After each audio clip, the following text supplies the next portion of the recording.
के बारे में कहते हैं कि गुरु गोविंद दोऊ खड़े काको लागू पाए, बलिहारी वो गुरु की जिन गोविंद दियो दिखाए। उस गुरु की बलिहारी है जिन्होंने कि हमें गोविंद तक का रास्ता बतलाया, मतलब भगवान तक पहुंचने का रास्ता इसी गुरु ने ही बतलाया है। इसलिए गुरु को ईश्वर से भी ऊपर माना गया है। कहते हैं कि हरि रूठे गुरु ठौर है, गुरु रूठे नहीं ठौर। मतलब कि अगर भगवान रूठ जाए तो गुरु के शरण में आदमी जा सकता है, लेकिन अगर गुरु रूठ जाए तो फिर उसकी कोई किसी के शरण में वो नहीं जा सकता। तो इतना महत्व है गुरु का। कहते हैं कि गुरु ब्रह्मा गुरु विष्णु गुरु देवा महेश्वराय, गुरु साक्षात पर ब्रह्म तस्मै श्री गुरुवे नमः। गुरु के बारे में अनेकों विधाएं हैं। तो गुरु इतने ऊंचे स्थान पर आसीन है, गुरु का स्थान, कि उनकी तुलना ईश्वर से भी अधिक बतलाई गई है उनकी महत्ता। तो जैसे कि आज हम जानते हैं कि आषाढ़ का शुक्ल पक्ष पूर्णिमा तिथि है, ये वेद व्यास जी का भी जन्मदिन आज ही है। और जिन्होंने कि महाभारत के रचयिता तो हैं ही, उसके साथ ही वे चारों वेदों के रचयिता, पुराणों 18 पुराण 4 वेद महाभारत सब इन्होंने ही रचित, इनसे ही हुआ है।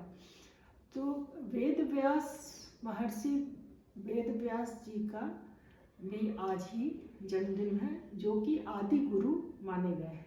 उनकी भी आज पूजा होती है। कहते हैं कि आज के दिन जितने भी गुरु हैं, गुरु से कोई भी परे नहीं है।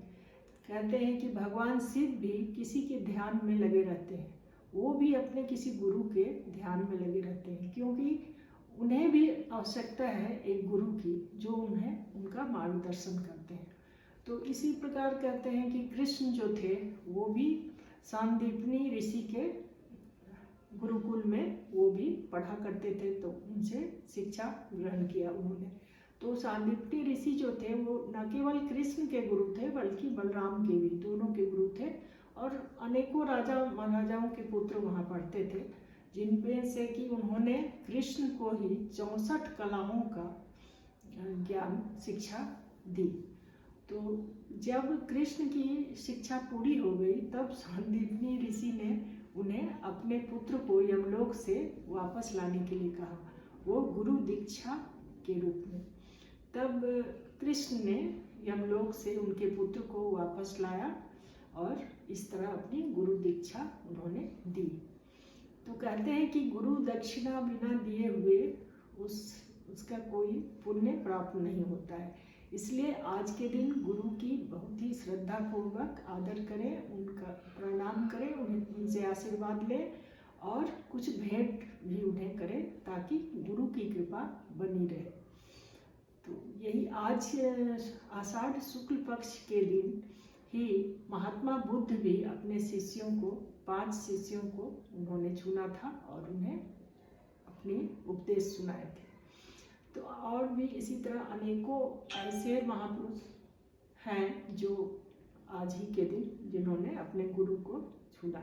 तो इस वजह से आज गुरु पूर्णिमा, गुरु की पूजा होती है और आज के दिन उनकी आराधना की जाती है, उन्हें कुछ भेंट स्वरूप दिया जाता है श्रद्धा से और गुरु के सम्मान के लिए, क्योंकि गुरु जो है वो हमें अंधकार से प्रकाश की ओर ले जाने की दिशा दिखाते हैं और हमेशा ही वो एक पथ प्रदर्शक के रूप में हमारी अच्छा मार्गदर्शन करते हैं और हमें हमेशा ही प्रकाश की ओर ले जाते हैं। इसलिए गुरु श्रेष्ठ है, महान।